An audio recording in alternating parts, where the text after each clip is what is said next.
Таван толгойгоо таг мартаад баярлаж байх зур эрх баригчид түүнийг маань эд бат хийх төлөвлөгөөгөө боловсруулсаар сууж байжээ. Инх сайхан хэмээх хүн 2 жил гаруй өмнө таван толгойн орд газрыг 60 жилээр нь хятадуудад өгөх гэрээ боловсруулад нууцаар гарын үсэг зурцгаах гэж байсныг тухайн үеийн спикер Зандаагийн инх болд азар мэдэн зогсоож чадсан. Залгуулад Женко Батолго хүч авсран таван толгойг шалгах ажлын хэслэг байгуулан бүх гэрээг үг үсэггүй шалгахад зөвхөн нүүрс бүхэл өөр бусад түүхийн эдийг маань тэр 60 жилийн хугацаанд нь үн төлбөргүй авч зөөж болох тухай аюултай гэрээ байсан нь илэрсэн юм. Зарим заалтууд дээр бүр 100 жилийн хугацаатаагаар заагдан орж иж байсан гинэ. Харин одоо Монгол Ардын нам засаг авсан хэдий ч таван толгойг хятадуудад алдах аюул улам бүр хүчтэй болсон байна.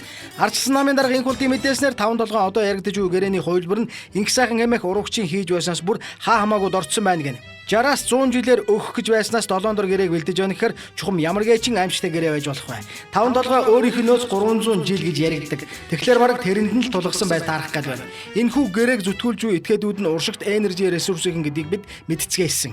Тэгэхээр ганцхан компани хувьцаа эзэмшигч олигархууд бүх Монголын ард түмний 300 жилийн нөөцийг мэдж зарж үрэх ёстой юу? Монгол Ардын нам чухам таван толгойг л уурдах гэж сонгуулиар луурхийн 65 улаан хүчтрэн гарч ирв.